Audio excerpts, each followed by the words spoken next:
tak hidup, tak nyata, bagaimana mungkin bisa bermakrifat kepada Allah? Kecuali Allah sendirilah yang bermakrifat kepada zatnya sendiri. Hiduplah yang mengetahui dan yang mengenal hidup. Tanpa hidup maka tak akan mengenal hidup. Dengan hiduplah maka mengenal hidup. Untuk mengenal Allah bukan dengan manusianya. Untuk mengenal Allah juga dengan Allah. Apa maksudnya? Tiadakan diri manusiamu. Kembalilah ke alam keabadian, ke alam kefitrahan diri manusiamu, yakni Adam. Tiada. Jangan merasa ada. Apa sih hakikat ma'rifatullah itu? Hakikat ma'rifatullah itu tidak merasa makrifat.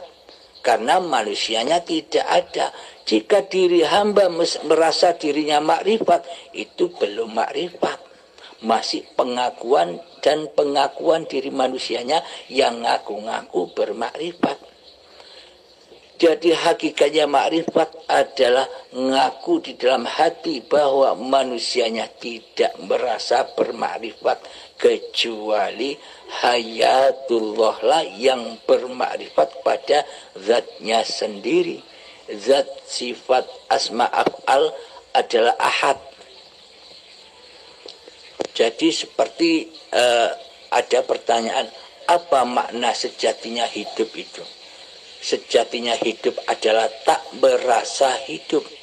Sejatinya sholat adalah tak merasa sholat. Sejatinya ibadah adalah tak merasa ibadah.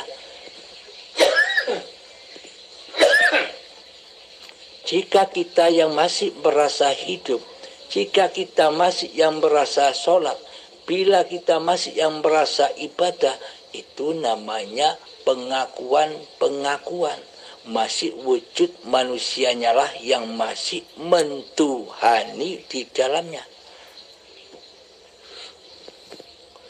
Jadi sesungguhnya ma'rifat itu bukan manusianya yang ma'rifat. Yang dimaksud manusia yang sudah bermakrifat kepada Allah, manusianya tahu dirinya, kenal dirinya, bahwa manusia itu tidak ada, bahwa manusia itu tidak hidup, bahwa manusia itu tidak kuasa. Inilah yang dimaksud ma'rifatnya manusia kepada hakikat diri sejati manusianya. Man arafa nafsahu, barang siapa mengenal diri manusianya, faqad arafa rabbahu, maka nyatalah Tuhannya. Alhamdulillahirabbil alamin. Saya tegaskan kembali, jadi pada intinya makrifat itu tidak ada hubungannya dengan syariat-syariat yang Anda kerjakan. Tinggal merubah kondisi hatinya. Selama ini yang berperankan manusianya.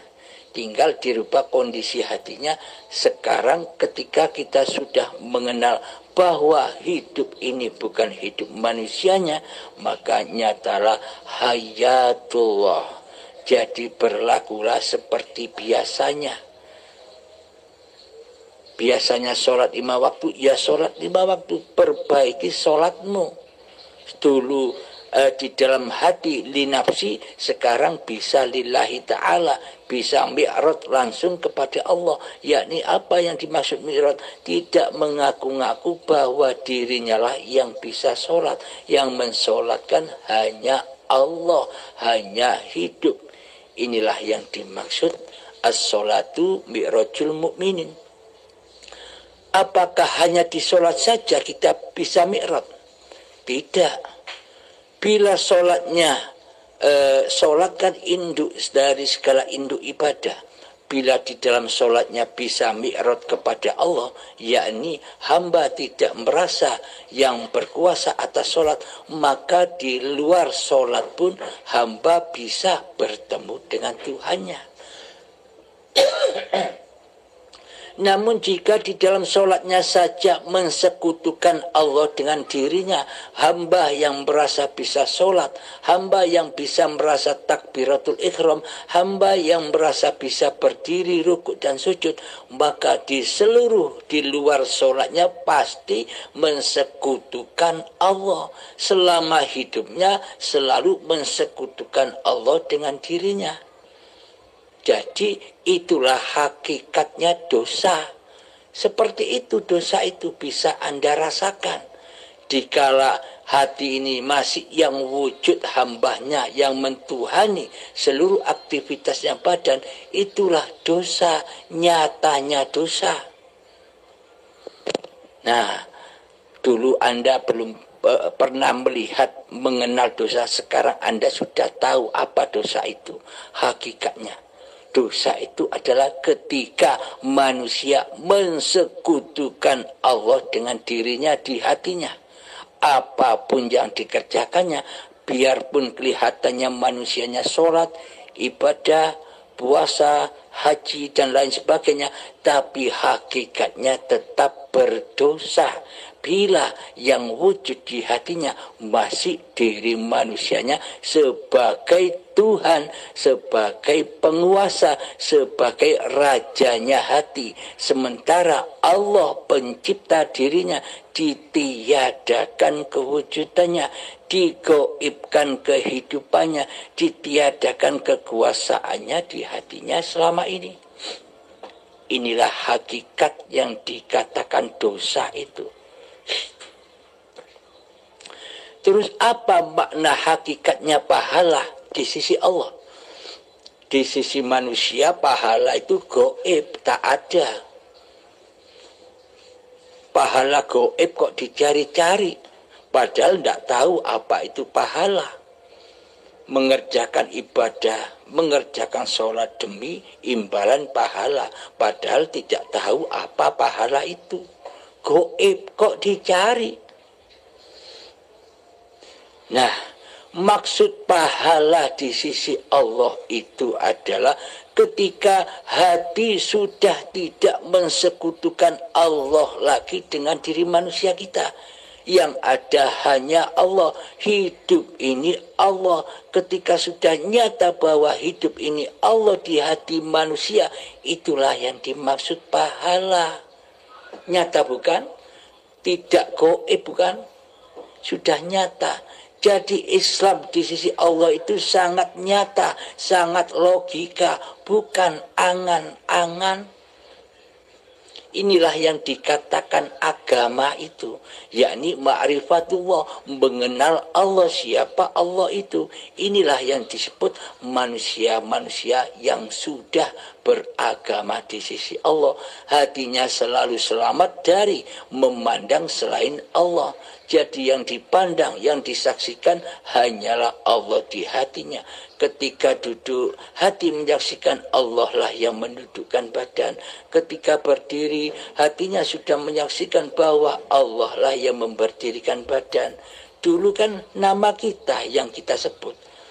Halim yang duduk, Halim yang berdiri, Halim yang berjalan, Halim yang sholat, Halim yang beribadah, semuanya serba nama manusianya. Karena manusia masih mensekutukan Allah dengan Tuhannya. Inilah yang dimaksud hakikat pahala di sisi Allah itu. Yakni hati sudah taubat dari mensekutukan Allah dengan dirinya. Hati sudah taubat bahwa hidup ini Allah, bukan hidup manusianya. Karena manusia tak punya hidup. Logikanya begini.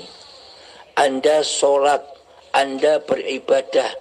Katakanlah Anda dengan hasil sholat dan ibadah Anda itu, Anda dibayar dengan 10 juta. 10 juta Anda mau menebus pahala. Berupa saya punya sepeda motor di rumah saya seharga 10 juta. Anda mau membeli sepeda motor saya ini. Ibarat sepeda motor saya ini adalah pahala. Ketika Anda datang ke rumah membawa amal ibadah Anda, membawa uang 10 juta, mau nebus pahala atau nebus sepeda motor saya. Ketika saya tidak ada di rumah, apakah Anda bisa bawa pulang motor itu tanpa Anda ketemu dengan saya sebagai pemilik motor, sebagai pemilik pahala?